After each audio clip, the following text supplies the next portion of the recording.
Hi everyone, Dom Famularo again, the Artist Series at a Distance. We keep on delivering great people, and today we have topped ourselves again. Scott Ian, thank you so much for joining me. Hey, thanks for having me. You know, Scott, I'm really amazed. I love your career as a musician, an author, a spoken word storyteller. I love that, and I really want to get into that for sure.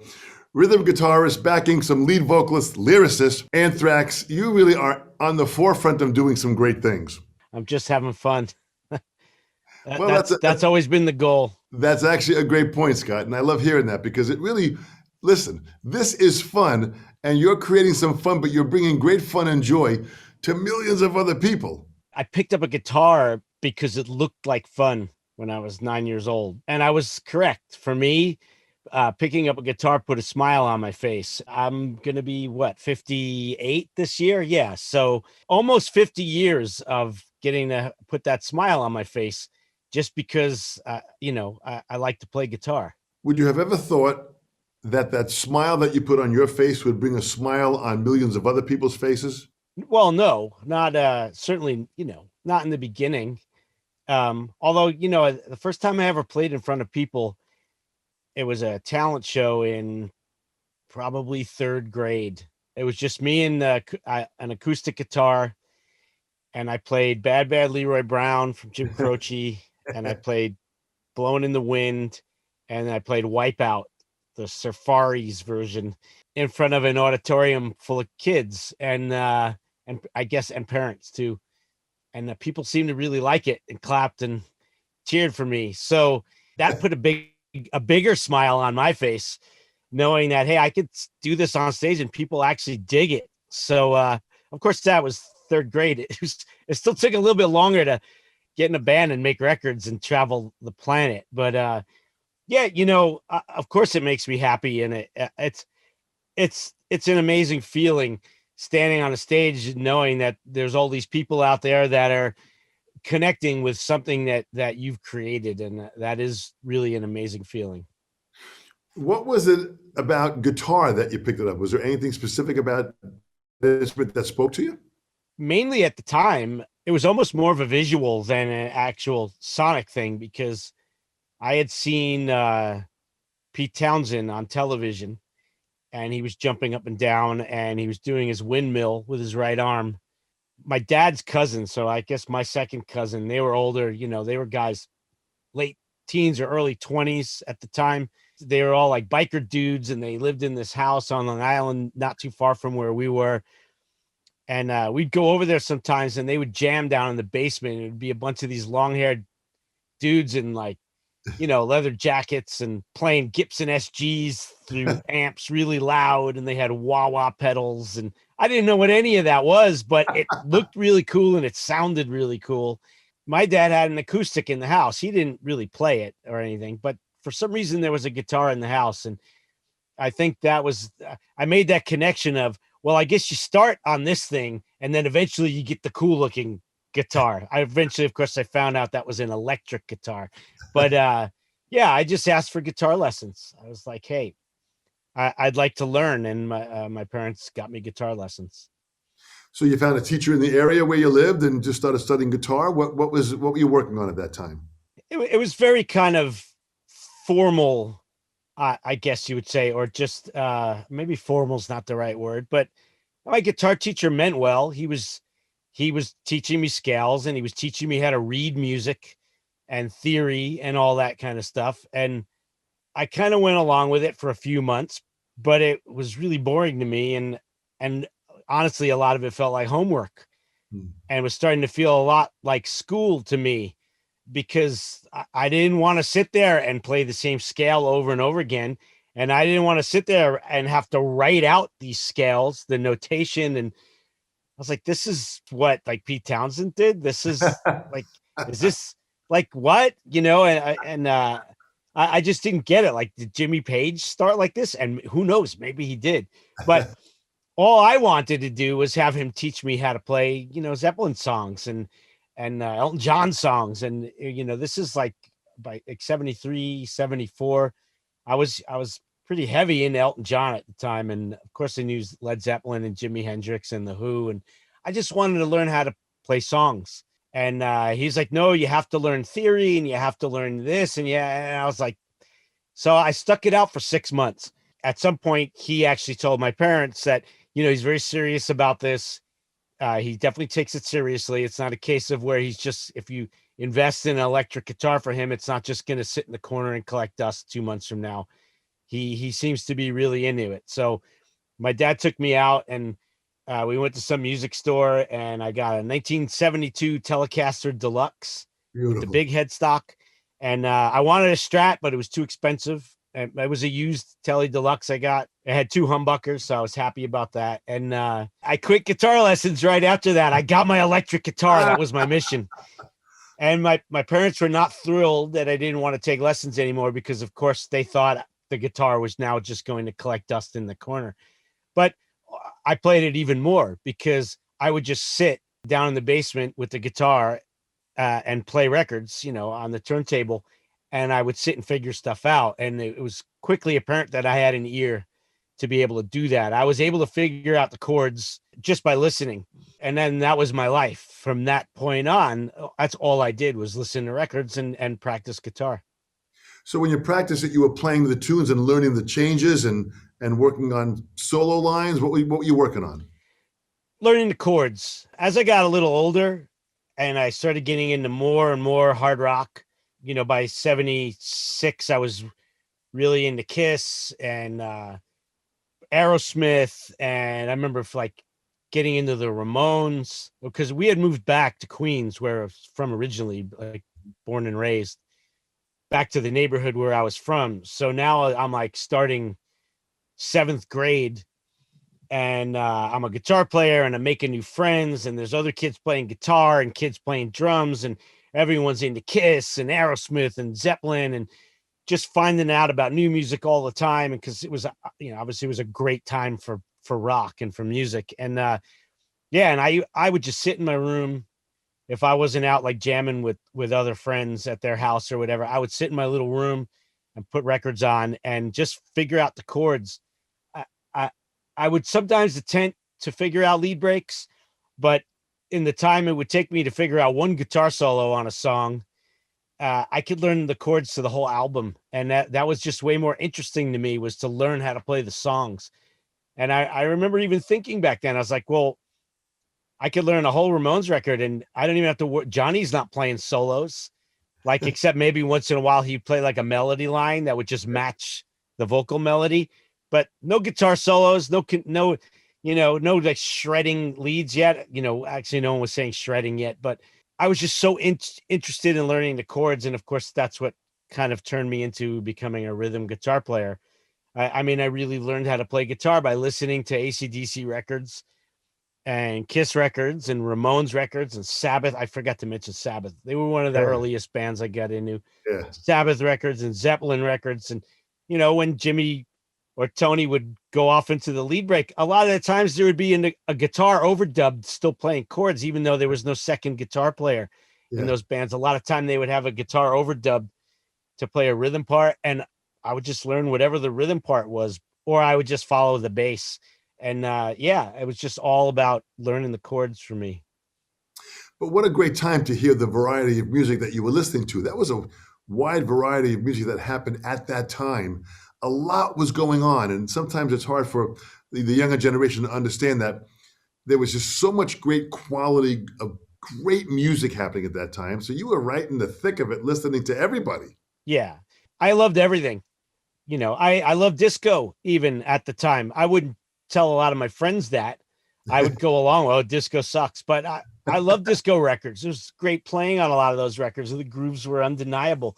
You had guys like Nile Rodgers, Chic making some of those albums. A lot of great playing on those records, a lot of great rhythm playing. I loved soul. I loved R&B. I loved rock. I loved everything. I don't eat the same food every day. It would get boring. And that's kind of how I felt about music too. It's like, I would listen to anything. I grew up listening to radio in the car. My parents always had the radio on WNBC or WABC AM in New York. And, you would hear mostly top 40, obviously. So that open-mindedness, I think, certainly carried over into my world. Once I actually had a band and we started writing our own songs, we were all very like-minded like that. None of us were in a box. None of us were wearing blinders thinking we could only just be heavy metal guys. Like, we loved everything. You know, it's kind of interesting, and this is so great that as you mentioned these names, and I want a lot of the viewers that are watching and or listening to this, that these names that you're mentioning, go do the homework and do the research and track down who these bands are. If they're fans of yours, they've got to go back to find out who you were influenced by to understand the bigger picture of who Scott Ian is. Sure, of course. And, and these are these are like the early influences on me as a guitar player and just as a fan, growing, just loving music, and lucky enough to be growing up in New York City. Obviously no shortage of bands coming through New York City on tour. So whenever I could, I would work and make money and buy tickets to every show I could go to at the Palladium or the Garden, or because things were different back then. My mother would let me and my brother take the train into Manhattan from Queens and like go to shows ourselves when I was 13. Yeah, it was great. It was just a great time to be growing up in New York City and being into music and being a guitar player. It was, and of course, I didn't even get into, like, in the later 70s, the whole new wave and punk scene that started. And I already mentioned the Ramones, but Yeah. You had bands like Blondie and Talking Heads, and just so much amazing music was coming out of New York at the time. And I got to see a lot of it. Well, it's kind of interesting because the people that you started to play with sounds like you started connecting with people that were kind of like your tribe. They were into what you were into, and you start meeting with musicians and you start jamming and playing, and next thing you know, you're writing songs. What was happening at that time? Yeah, I was in high school, and that's high school every day. From, I guess I started Bayside High, and it was different then. I don't know if it's the same now, but high school back then was 9th through 12th. I know it's not like that here in California, but so I guess from like 78 or something through 81, I was at Bayside High, and I was in a clique. Bayside High, 3,000 kids or something, were going there at the time. It's a lot of people. I was in probably the smallest clique, because you had jocks, or you have nerds, or you have the kids into theater. You have all these different groups of people. I was in the hard rock and heavy metal. I had long hair and a leather jacket. There was maybe 6 or 7 other kids in the whole school who were like-minded. We were the smallest group in the lunchroom, and we had our own little table way off in the back on the side every day at lunch, and nobody messed with us. I was friends with all the different, social groups that there were, and nobody messed with us because we were definitely non-threatening. There was only 7 of us. And one of my friends, David, every day would have a little boombox he would bring in, and we would all bring tapes in to listen to at lunchtime. And like, that's how you discover new music. That's how I heard the first Van Halen record, in 78, when he had it queued up to Eruption, and all 7 of us had our jaws were on the floor, hearing Eddie play for the first time. And so I met a lot of like-minded people. And then of course you'd meet kids who went to other schools and and then friends from other neighborhoods or whatever. And we just started jamming. You find people to play with, you need of course, the goal is always to find a drummer. You want to be able to play with a drummer. That's the best, instead of sitting with 2 other guitar players. Great. That's fun, but you need a drummer, so you'd always be looking for someone. You know anyone who plays drums? Anyone know a drummer? Oh, I heard about this dude. He lives, over in Flushing. We could go to his house, and that's how it all just slowly started coming together. And Danny Lilker and I, Danny, who's the co-founding member of Anthrax, Yeah. we were best friends in school. And so it was always the 2 of us, just looking for other musicians, trying to find people to jam with around the neighborhood and be able to just move forward. Well, Neil Turbin was around that time too.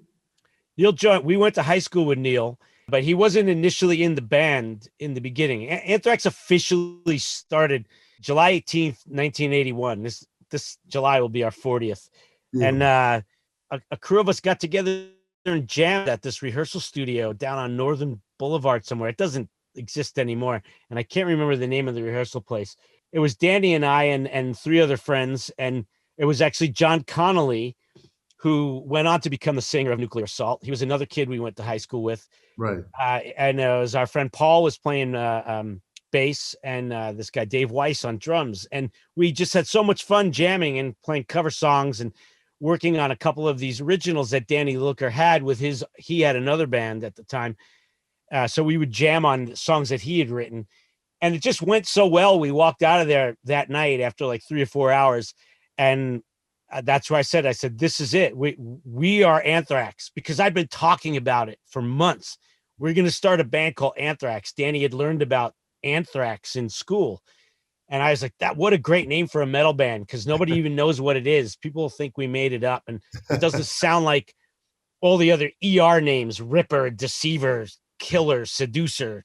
Everyone in the neighborhood had an ER name, and we didn't want to have an ER band name.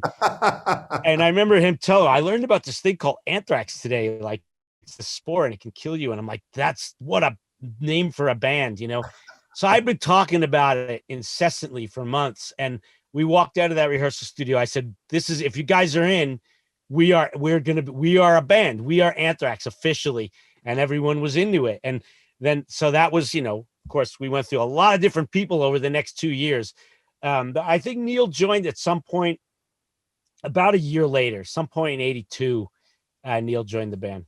So you put the band together, you're starting to collaborate writing songs, and you get into this lyricist, storyteller kind of a thing. Where'd that come from? That was much later.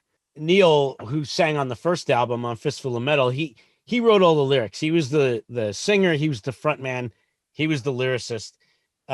He was in charge, for lack of a better way to put it at the time. And right. When Neil was out of the band after the summer of 84, someone needed to step into that spot of writing words, because it's not like we didn't get Joey. It wasn't a seamless transition. We didn't have a singer for a long period of time, for probably 5 or 6 months. And we had already been writing the songs that were going to make up Spreading the Disease. And I just said, I'll try. I'll write lyrics. It was almost one of those scenarios where I had never done it before. I didn't consider myself to be like I always had this dream to write. It wasn't even like that. It was just more about a necessity that someone's got to do it. And we can't wait, because who knows, even if we get a singer, what if that singer doesn't write lyrics, or someone needs to step up. We've got all these songs. And I said, I'll try it. And I did. And I felt like it came not necessarily easy, but it felt right when I first jumped into that and I started putting words to the songs. It felt good. It felt natural. And it made me happy to do it. If it was something that was going to turn into homework, there's no way I was going to do it, but it actually felt really good to do it. And I wanted to do it more.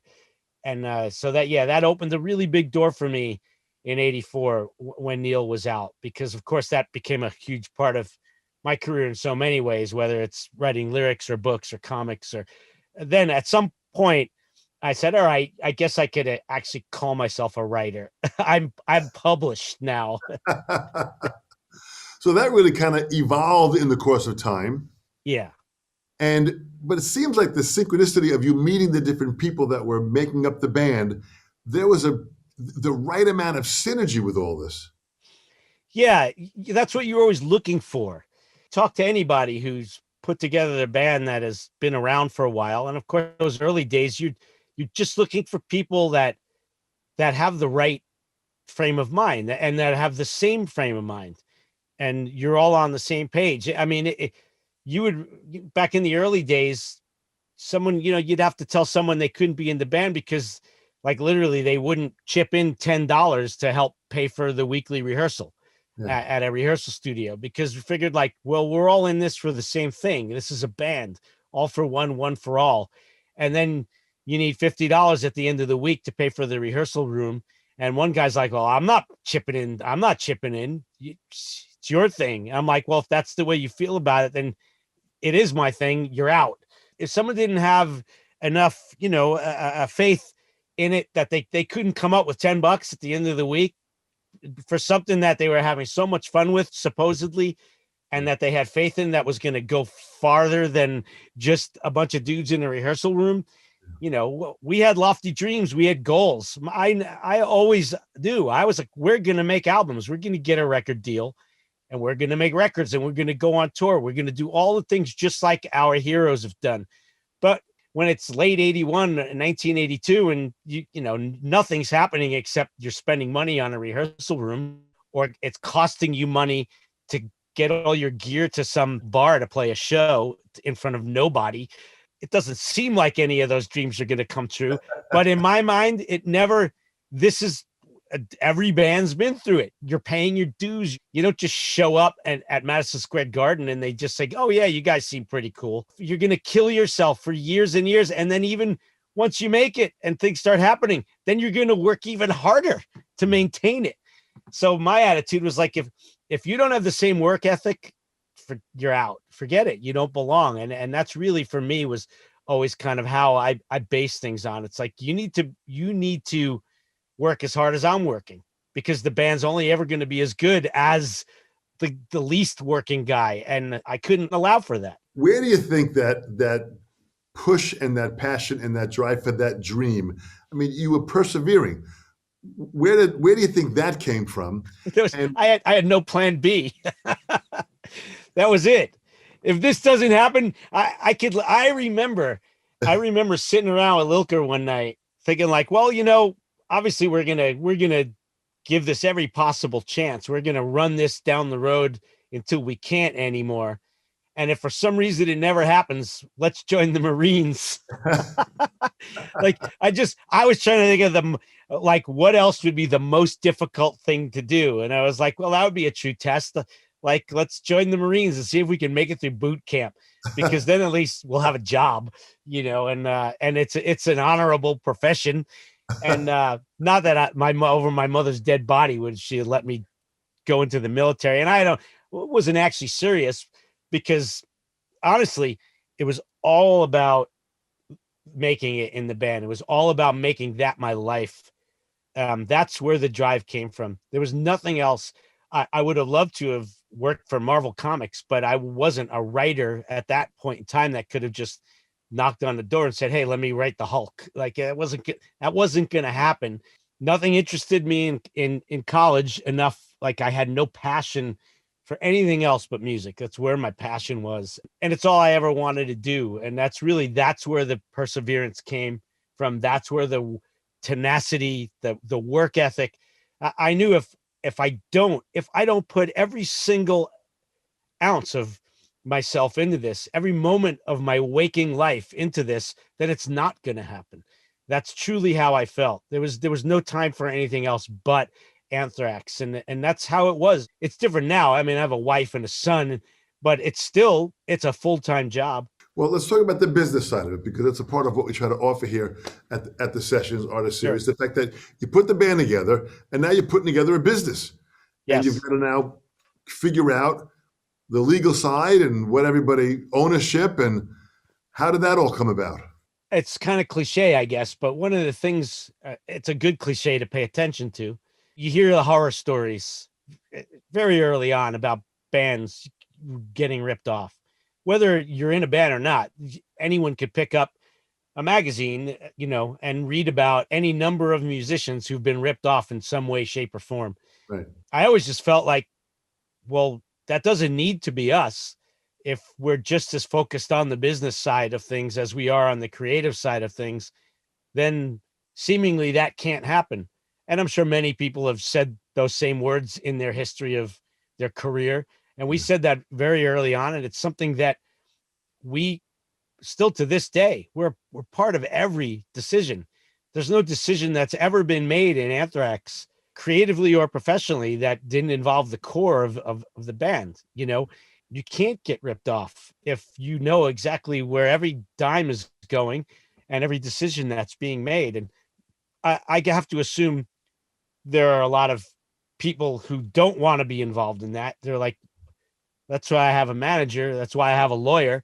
And that's perfectly fine. And it doesn't automatically mean if you're not paying attention because your mind is, you can't. Some people just can't pay attention to that kind of stuff. Their brains don't work that way.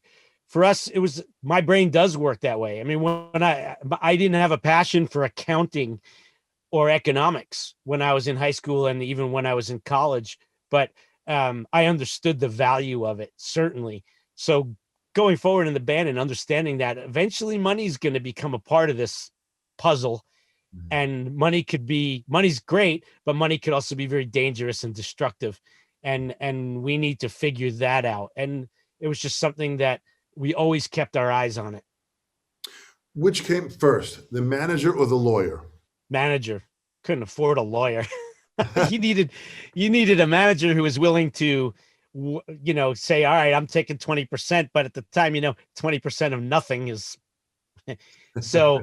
Johnny Z, who back in the early 80s, Johnny had a record store called Rock and Roll Heaven in New Jersey, down in Old Bridge, New Jersey. And we met him because he was promoting concerts in New York City. He was bringing bands over, like he brought this band Raven over from Newcastle, England, who we were huge fans of. And they played this show, and it was Halloween 1982 at the St. George Theater in Staten Island. It was Riot from New York City and Anvil from Canada and Raven from England. And these were all bands that we were way into at the time. And we couldn't believe that like Raven was coming to New York and Anvil was coming down. And well, who's even putting on a show like this? This was like, it was so underground, we couldn't believe it. And we found out this guy, Johnny Zazula, who Rock and Roll Heaven, he was bringing these bands in out of his own pocket, putting on a show with enough belief that if I build it, they will come. If I put on the show, I know there are fans out there for this underground music,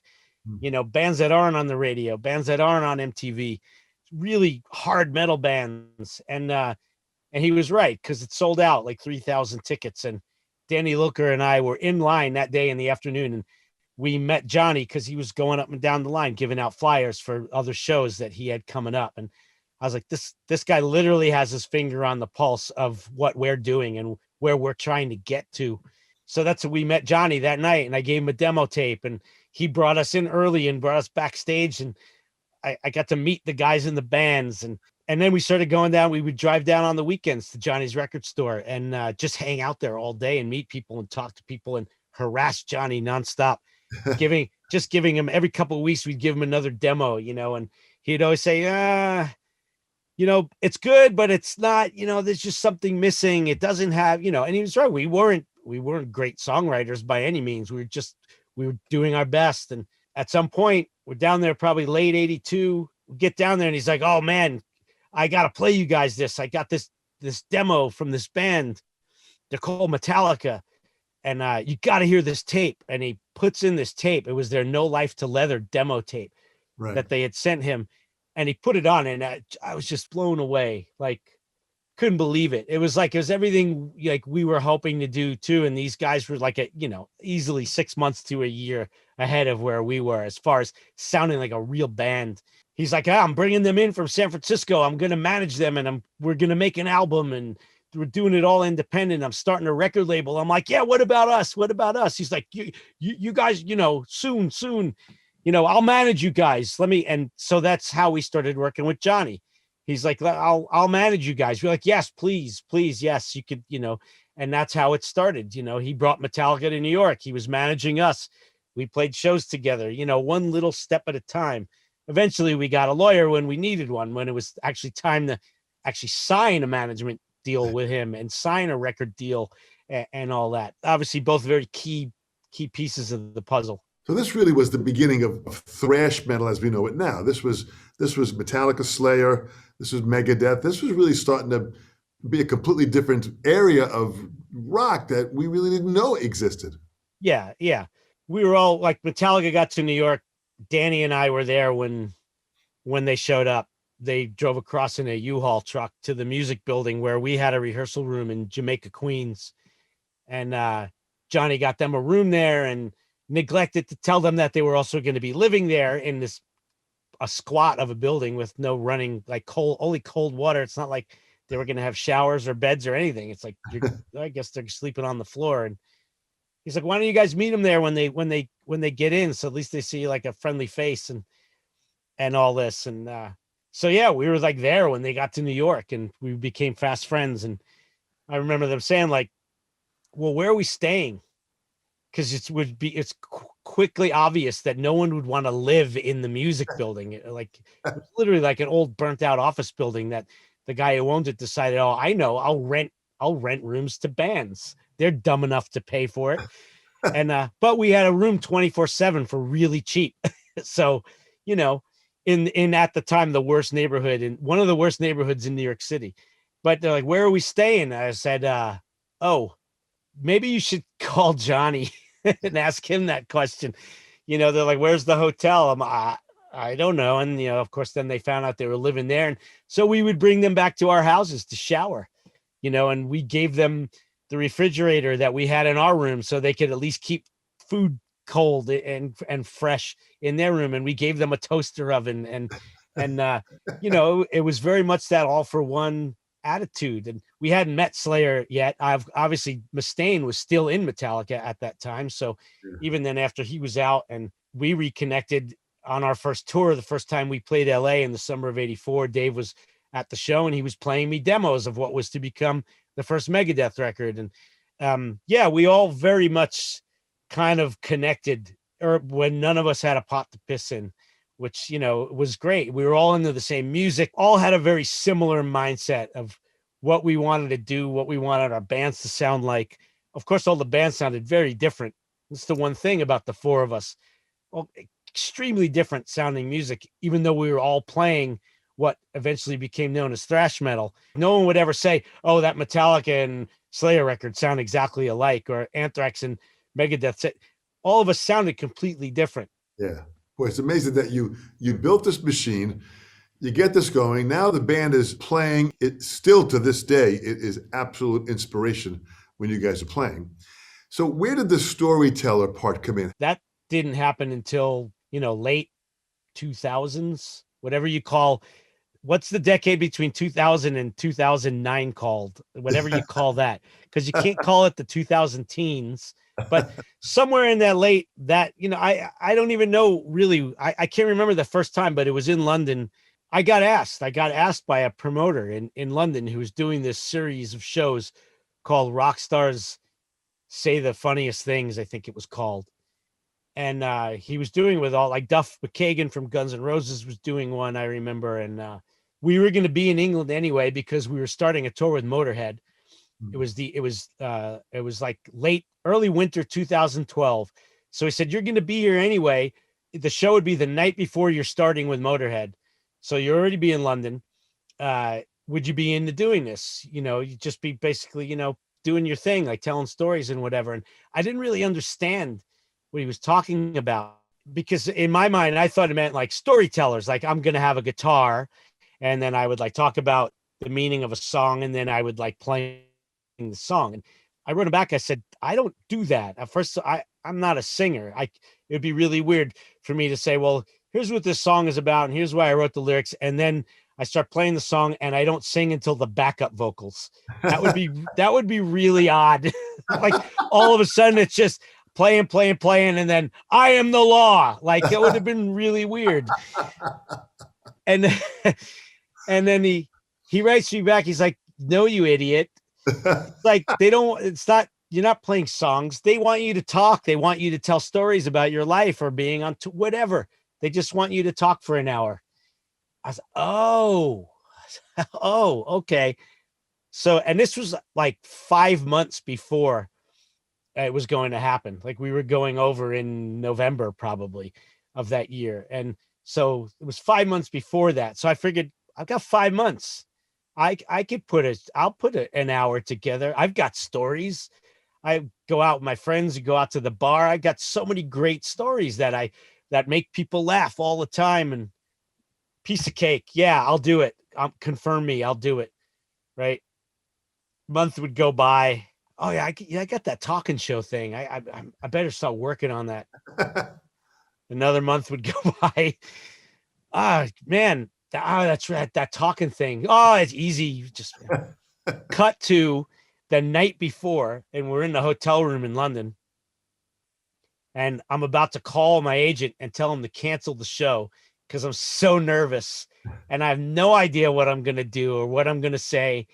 And I was going to literally just tell him I'm sick and I can't risk doing the show because the Motorhead tour starts the next day and I can't be sick. And I said, it's not like people are even going to know what they missed. It's like, I've never done this before. So then they'll get their money back and no harm, no foul, you know? And my wife, Pearl, she says, don't cancel the show. You can do this. It's like, you're natural at this. Just pretend you're in a bar with your friends, which is essentially what it is. You're going to be in a venue, you know, on a stage, and people are going to be in the audience drinking, and you're just going to be telling your stories like you could do 7 nights a week if you were hanging out with people. I was like, yeah, but you know, these people expect to be entertained. I'm not Henry Rollins. He's been doing this for years, you know? And she's like, don't cancel the show. Just don't do it. Just sit here right now and think about 3 or 4 of your favorite stories and just get them in your brain. And I was like, all right. I can't wimp out. I have to do this. Even if I bomb, yeah, it'll be a learning experience for me to not procrastinate. And so that next night, I will tell you, it's the most nervous. I don't get nervous playing Anthrax shows. I don't have stage fright. I don't get nervous talking on the mic during Anthrax shows because I do talk to the crowd. But in this context where it's just me, I don't have my guitar on. I don't have my band. You know, it's just me. It's all the responsibility. It's me and a freaking microphone. And there's like 400 people out there all waiting to be entertained, thinking that this guy's got something to say. And I was standing there in the dressing room and it's like 5 minutes to showtime. It's the closest I think I've ever come to a full-on panic attack. I was shaking. And, you know, Pearl was like, you got this. And I get the mic in my hand and my hand was going like this. I'm like, they're going to see me shaking when I like walk on stage. And she's like, you know how you're opening, just walk out and start your story. And I did it. You know, what was I going to do? Not do it. I know once they turn those lights down, it's do or die. You know, I understand how it works. And the lights went down and I walked out on stage and I started the show and I got a laugh about 30 seconds in where I was hoping I would get a laugh. And then, I got another bigger laugh from the crowd, again. And then it took about 5 minutes and the nerves started to wear off and I could breathe and my hands stopped shaking. 2.5 hours later, in the dressing room, the biggest high of my life. Yeah. And I said to my agent, I said, I got to do more of this. That was like the best thing I've ever done. And that's how that all happened. And, I still don't get it to do it as much as I would like to, obviously, because it's hard to find windows of time to do that. Cause it's not like I'm looking to spend more time away from my son and my wife. But I have over the, last 6-7 years, like, lucky enough, I got to do a UK tour. I got to go to Australia with it and New Zealand. I've gotten to do Europe. I've done the States twice, a couple of Canadian shows, maybe all in all, somewhere around 50 or 60 of them in total. And I tell you, it's so much fun. It went from it's just me and a microphone to it's just me and a microphone. Like it really is an amazing experience, and it's still so new to me, and I'm still learning how to do it and how to really get everything out of every literally out of every syllable. I've studied stand-ups. I've studied poets. I've studied all kinds of people who do this type of stuff in front of audiences. I watch their body language. I watch how you sell a sentence, like just all kinds of stuff. And then I apply it to what I do. And it's become so much fun for me. Scott, this is so great, but it sounds like you really kind of faced your fear. I did. That's something which that's where the lesson is, that you weren't, you went for it and you discovered a whole nother side of you that opened up a whole nother door of a whole nother life. I had absolutely zero confidence that I would be, even with everything I had done. It's not like I hadn't been on stage at that point. I had already been on stage for almost 30 years of touring at that point in time. Yeah. But in my brain, it was such a different format, such a different experience. I had never been on stage myself like that. So for me, it just felt like, I don't know what I'm doing. Who do you think you are that you're going to like, what are you, crazy? But what it really came down to was when those lights get turned off and they roll the intro, you can't not walk out on stage. I don't care what's going on in your life. I don't care what kind of baggage you've got. I don't care how nervous you are. That all gets left at the door when you walk on stage. And you have to be there for that audience for the next however long you're supposed to be there or want to be there. And it was the same thing that night. I just said, well, that's it. I have to go. Doesn't matter how I'm feeling. I got to go out there and do my show. And I did. I faced that fear. Because it was that logical part of my brain that kept saying, what are you so afraid of? Like, it's just a bunch of people who they're here. They're going to champion you. They want it to be good. They're not waiting to throw tomatoes at me. They're here because they think I have a point of view, and they want to hear what I have to say. I already have the audience. It's not like I even have to work really. I could have sucked and still probably gotten away with telling an hour and a half of interesting, even if I was a boring storyteller, I still would have gotten away with it, but it ended up being more than that. And of course I knew that because how I felt walking off that stage and the feeling I had from everything. I said, I did pretty good here, and I'm only going to get better. So, I'm really glad that I did face up to that fear. It's really amazing when I look at your career and what you continue to do, that you keep on opening up other doors. I got to ask you, what motivates you? Well, paying the bills is one thing, but I'm a blue collar guy. I'm in a blue collar band. We're not in that rare air of huge bands, but we're a band that has been able to make a living and make our livings doing what we do the way we want to do it, because there's nobody sticking their fingers into our business in any way, shape, or form, especially creatively. It's all about us. And so that's all I ever wanted to do in my life, was to have a job that I enjoyed, that I would love to do. I never wanted to be stuck in a profession where I hated it, and I would come home every day miserable. I knew enough people who already had that. I knew enough of my friends' parents who were miserable in their work and their jobs. And I said, I'm never going to be that guy. I'm going to do something that I want to do. And this is what I wanted to do. And I'm going on 40 years now of doing this. And there are many motivating factors. The enjoyment of it, the joy of being in a band, the joy of playing a guitar, the joy of writing music, the joy of creating, the joy of traveling, even still the joy of playing shows, which probably if I had to pick one out of all those things I just mentioned, that's still the best thing. Yeah. That time on stage with Anthrax that's the best. I mean, because you don't get that anywhere else. Only live music, not even Broadway. Live theater doesn't get the reaction we get, that metal bands get. It's a much different, aggressive, bigger, powerful energy. And I had that conversation with Gene Simmons ages ago. He's like, Scott, only live music, gets this. There's no other place on the planet where you can walk on stage and have 50,000 people, reacting this way to something that you created. He said, it's only this job where you can do that. He goes, we're very lucky. And I said, oh, believe me, I know. I said, and he said, and it's hard work. I said, yeah, I know that too. But it's all of those things. It's maintaining it, wanting to keep doing it. There's, I love what I do, and I want to keep doing it. I'm excited about making a new record. If it ever turned and I felt like, oh God, we're going to make a new album. If I ever have that thought in my brain, then I know I got to get out, because then I'm cheating everybody, including myself.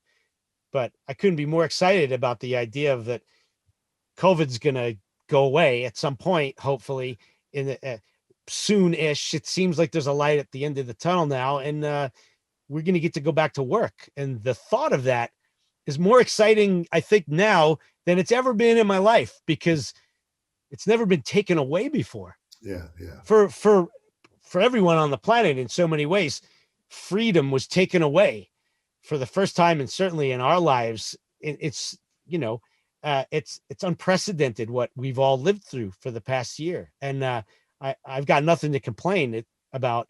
It's an inconvenience for me, but the fact that, look, live music is a big part of people's lives, and the excitement about playing again, and I think the excitement about going to shows again is, it's going to be crazy when we get to do that again.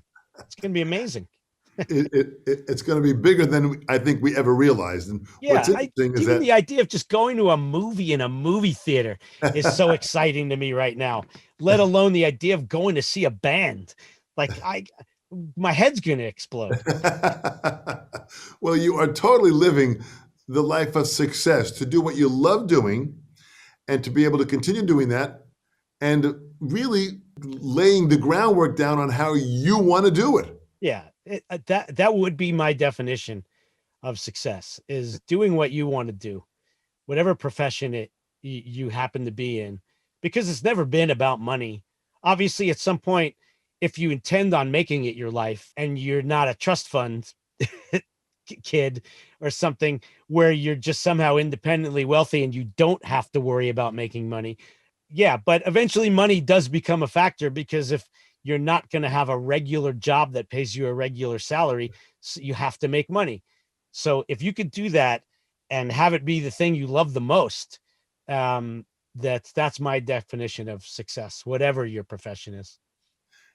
Absolutely wonderful. If you would, Scott, in closing, we've got these musicians that are out there, they want to kind of hear, pathways of success. In closing, what would you tell this next generation on what they need to be aware of for the deliverance of their own success? Much of the landscape has changed from how it was in the 80s, when we were banging on every door and, banging our heads against every wall and trying to make things happen. I can live in that way, I guess, vicariously through my son, because he is in a band. He's 9. He's in a band with 2 14-year-olds, and they're writing their own music and they're rehearsing a bunch of days a week, and it's getting good and they're tight. So many things have changed. Everything's about streaming, and the whole business has changed, obviously, in so many levels. But I think what it really comes down to is you just got to work and get as tight as you could possibly be in a band, and just keep writing and writing and writing songs, and get your music out there, no matter how you have to do it. I guess if I really look at it, putting your songs up on SoundCloud or YouTube or whatever the sites are that unknown, bands would use now to get their stuff out there, it's not that different than handing out demo tapes on waiting in line to go into a show and hoping that someone's going to actually listen to your tape on the way home from the concert and not just throw it away. If anything, it's financially, it makes more sense, because you could just upload something and people could hear it, rather than going out and buying 100 blank cassettes and hoping maybe 5 people actually listen to it. But, you just gotta work hard and never shut up about what you're doing, and really just shove it down as many people's throats as you can all the time, even if they're getting sick of it. That's what I did. And I really don't know any other way. You just have to believe in what you're doing so much, whereas that's the only thing really that matters. And just never give up on it. Right now, if it was me and I was an unknown and I would just be uploading stuff online. And even if I had 7 Twitter followers, I would be harassing them about it all day long. To tell your friends. Well, that's fantastic, Scott. What's amazing is I love your passion and your strong perseverance, and the fact that you had no plan B. Yeah. You believed in it so much that you just went with it, and that is fantastic. And that's why you are successful. That's why you're continuing to inspire so many people. Scott, I thank you so much for your time. Thank you so much for your talent, and for the fact that you are continuing with this plan A that's moving onward and upward. Oh, cheers. Well, thank you. Fantastic. Thank you so much. Excellent. Right on. Dom Famularo here, the Sessions panel. This is so exciting. Thanks for watching. Thanks for subscribing. Click the subscribe button to be a part of what we're doing. The views help us tremendously. All of your comments, we read them and react to them. This is incredible. The support you're giving us is great. The Sessions panel. We'll see you real soon.